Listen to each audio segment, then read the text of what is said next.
बाल महाभारत चैप्टर 26 राजदूत संजय। उपप्लव्य नगर में रहते हुए पांडवों ने अपने मित्र राजाओं को दूतों द्वारा संदेश भेजकर कोई 7 अक्षौहिणी सेना एकत्र की। उधर कौरवों ने भी अपने मित्रों द्वारा काफ़ी बड़ी सेना इकट्ठी कर ली, जो 11 अक्षौहिणी तक हो गई थी। पांचाल नरेश के पुरोहित, जो युधिष्ठिर की ओर से राजदूत बनकर हस्तिनापुर गए थे, नियत समय पर धृतराष्ट्र की राजसभा में पहुंचे। यथाविधि कुशल समाचार पूछने के बाद पांडवों की ओर से संधि का प्रस्ताव करते हुए वह बोले, युधिष्ठिर का विचार है कि युद्ध से संसार का नाश ही होगा और इसी कारण वे युद्ध से घृणा करते हैं। वे लड़ना नहीं चाहते, इसलिए न्याय तथा पहले के समझौते के अनुसार यह उचित होगा कि आप उनका हिस्सा देने की कृपा करें, इसमें विलंब न कीजिए। यह सुनकर विवेकशील और महारथी भीष्म बोले, यही न्याय उचित है कि उन्हें उनका राज्य वापस दे दिया जाए। भीष्म की बात कर्ण को अप्रिय लगी।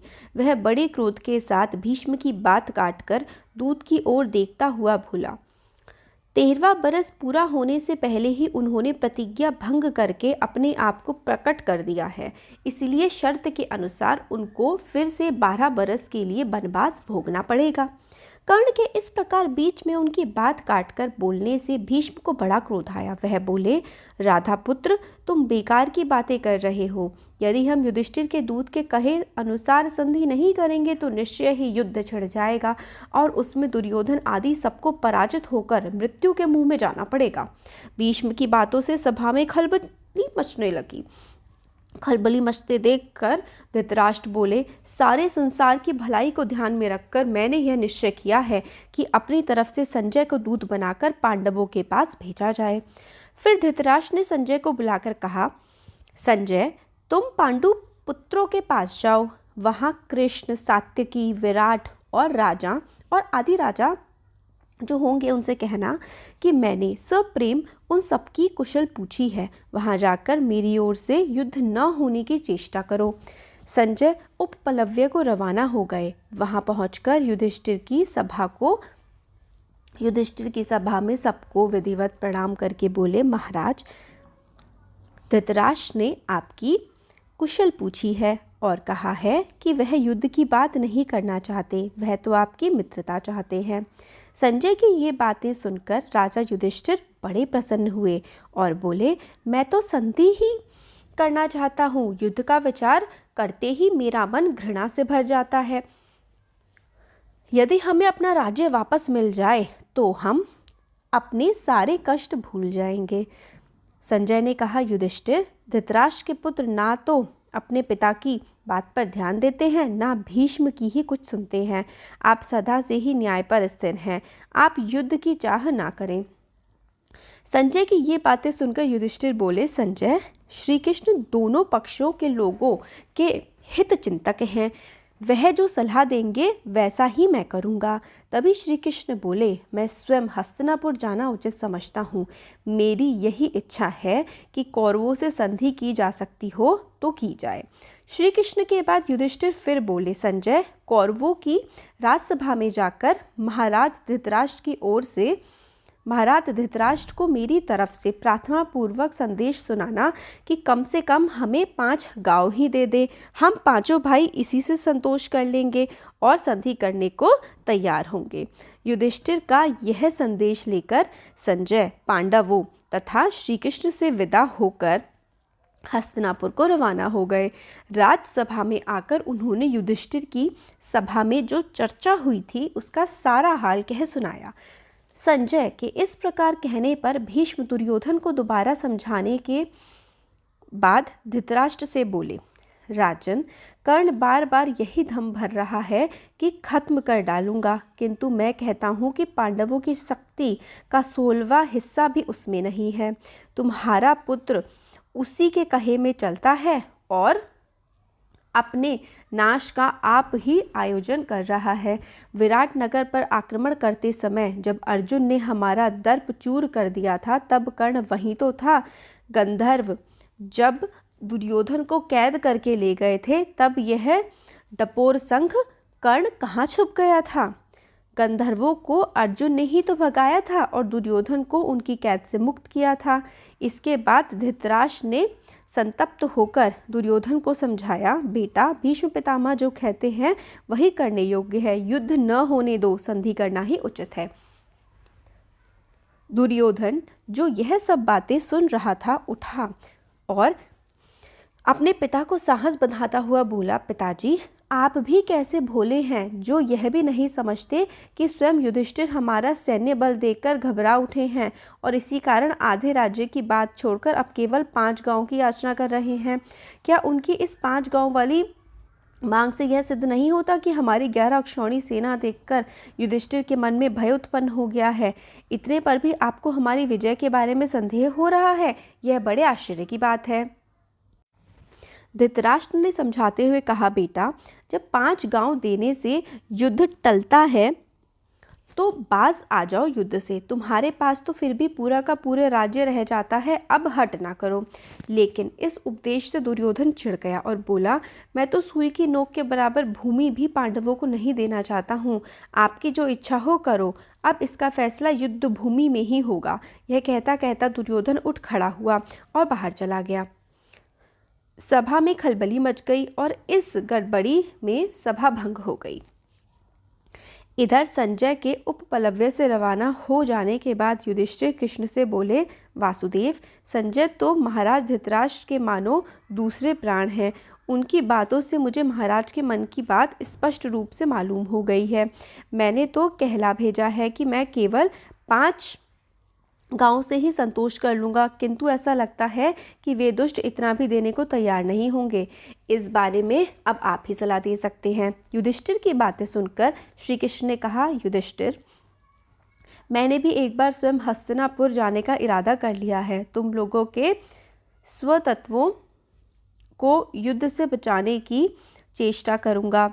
यदि मैं सफल हुआ तो इससे सारे संसार का कल्याण होगा। युधिष्ठिर ने कहा, श्री कृष्ण, मुझे लगता है कि आप वहाँ न जाएं। दुर्योधन का कोई ठिकाना नहीं है, वह कब क्या कर बैठे। मुझे भय है कि कहीं वह आप पर ही प्रहार न कर दे।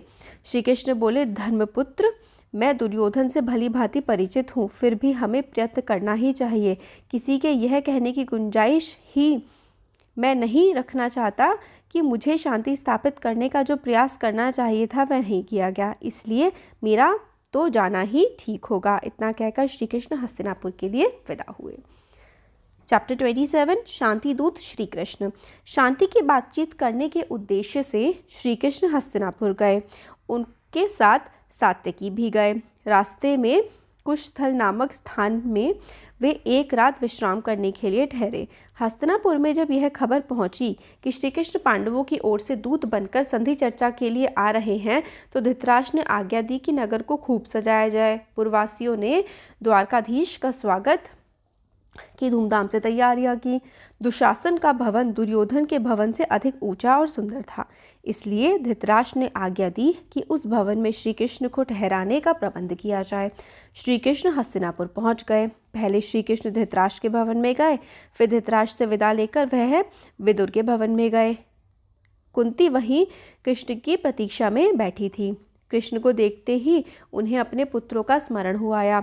श्री कृष्ण ने उन्हें मीठे वचनों से सांत्वना दी और उनसे विदा लेकर दुर्योधन के भवन में गए। दुर्योधन ने श्री कृष्ण का शानदार स्वागत किया और उचित आदर सत्कार करके भोजन का न्योता दिया। श्री कृष्ण ने कहा, राजन, जिस उद्देश्य को लेकर मैं यहाँ आया हूँ वह पूरा हो जाए तब मुझे भोजन का न्योता देना उचित होगा।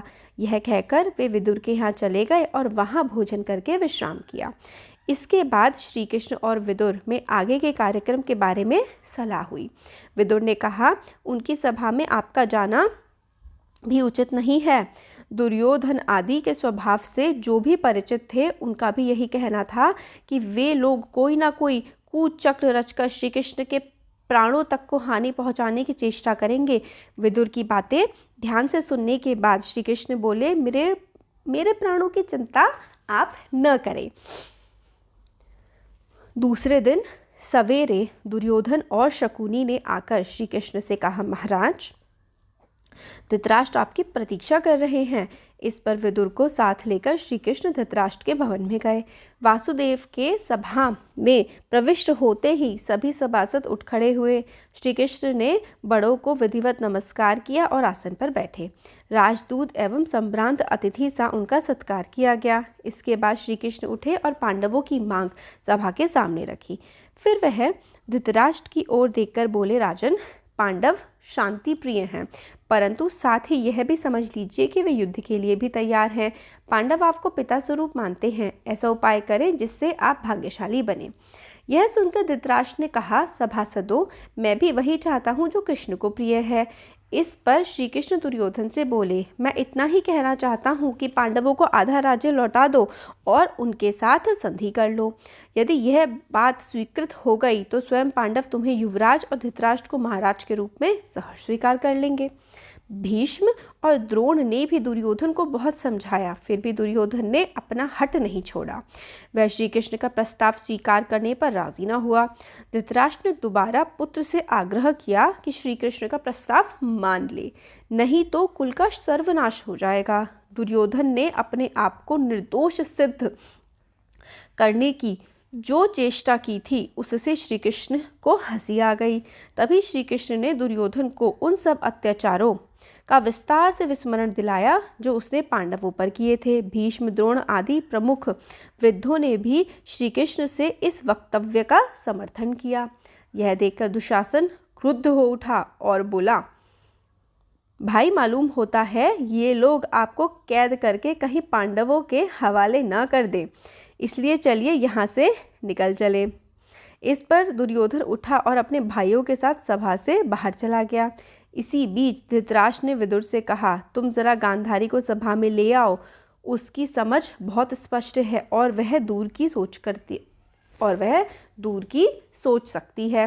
हो सकता है उसकी बातें दुर्योधन मान ले। यह सुनकर विदुर ने सेवकों को आज्ञा देकर गांधारी को बुला लाने को भेजा। गांधारी भी सभा में आई और धृतराष्ट्र ने दुर्योधन को भी सभा में फिर से बुलाया। दुर्योधन सभा में लौट आया। क्रोध के कारण उसकी आंखें लाल हो रही थीं। गांधारी ने भी उसे कई तरह से समझाया, परंतु दुर्योधन ये बातें मानने वाला कब था। अपनी माँ को भी उसने मना कर दिया और दोबारा सभा से निकलकर चला गया। बाहर जाकर दुर्योधन ने अपने साथियों के साथ मिलकर एक षड्यंत्र रचा और राजदूत श्री कृष्ण को पकड़ने का प्रयास किया। श्री कृष्ण ने तो पहले ही से इन बातों की कल्पना कर ली थी। दुर्योधन की यह चेष्टा देखकर वह हंस पड़े। श्री कृष्ण उठे। सात्यकी और विदुर उनके दोनों ओर हो गए। सब सभासदों से विधिवत आज्ञा ली। सभा से चलकर सीधे कुंती के पास पहुँचे और उनको सभा का सारा हाल सुनाया। कुंती बोली, हे कृष्ण, अब तुम ही मेरे पुत्रों के रक्षक हो। श्री कृष्ण रथ पर आरूढ़ होकर उपप्लव्य की ओर तेजी से रवाना हो गए। युद्ध अब अनिवार्य हो गया था। श्री कृष्ण के हस्तिनापुर से लौटते ही शांति प्रस्ताव की जो थोड़ी बहुत आशा थी वह भी लुप्त हो गई। कुंती को जब पता चला कि कुलनाशी युद्ध छिड़ेगा ही तो वह बहुत व्याकुल हो गई। चिंता के कारण आकुल हो रही कुंती अपने पुत्रों की सुरक्षा का विचार करती हुई गंगा के किनारे पहुंची, जहां कर्ण रोज संध्या वंदन किया करता था। मध्याह्न के बाद कर्ण का जप पूरा हुआ तो उसे यह जानकर असीम आश्चर्य हुआ कि महाराज पांडु की पत्नी और पांडवों की माता कुंती ही उसकी उत्तरीय सिर पर लिए खड़ी हैं। कर्ण ने कष्टतापूर्वक अभिवादन करके कहा, आज्ञा दीजिए, मैं आपकी क्या सेवा करूं? कुंती ने गदगद स्वर में पूछा, कर्ण, यह ना समझो कि तुम केवल सूतपुत्र ही हो। ना तो राधा तुम्हारी माँ है, ना अधिरथ तुम्हारे पिता। तुमको जानना चाहिए कि राजकुमारी प्रथा की कोख से तुम उत्पन्न हुए हो। तुम सूर्य के अंश हो। थोड़ा सुस्ताने के बाद वह फिर बोली, बेटा, दुर्योधन के पक्ष में होकर तुम अपने भाइयों से ही शत्रुता कर रहे हो। धृतराष्ट्र के लड़कों के आश्रित रहना तुम्हारे लिए अपमान की बात है। तुम अर्जुन के साथ जाओ, वीरता से लड़ो और राज्य प्राप्त करो। वे भी तुम्हारे अधीन रहेंगे और तुम उनसे घिरे हुए प्रकाशमान हो जाओगे। कर्ण माता कुंती का यह अनुरोध सुनकर बोला, माँ, यदि इस समय में दुर्योधन का साथ छोड़कर पांडवों की तरफ चला गया तो लोग मुझे ही कायर कहेंगे। अब जब युद्ध होना निश्चित हो गया है तो मैं उनको मझधार में कैसे छोड़ जाऊं? यह तुम्हारी कैसी सलाह है? आज मेरा कर्तव्य यही है कि मैं पांडवों के विरुद्ध सारी शक्ति लगाकर लड़ूं। मैं तुमसे असत्य क्यों बोलूं? मुझे क्षमा कर दो, लेकिन हाँ, तुम्हारी भी एक बात एकदम व्यर्थ नहीं जाएगी। अब मैं यह करूँगा कि अर्जुन को छोड़कर और किसी पांडव के प्राण नहीं लूँगा। या तो अर्जुन इस युद्ध में काम आएगा या मैं, दोनों में से एक को तो मरना ही पड़ेगा। शेष चारों पांडव मुझे चाहे कितना भी तंग करें, मैं उनको नहीं मारूंगा। माँ, तुम्हारे तो 5 पुत्र हर हाल में रहेंगे, चाहे मैं मर जाऊं चाहे अर्जुन। हम दोनों में से एक बचेगा और बाकी 4 तो रहेंगे ही, तुम चिंता न करो। अपने बड़े पुत्र की ये सारी बातें सुनकर माता कुंती का मन बहुत विचलित हुआ, परंतु उन्होंने उसे अपने गले से लगा लिया और बोली, तुम्हारा कल्याण हो। कर्ण को इस प्रकार आशीर्वाद देकर कुंती अपने महल में चली गई। Thank you.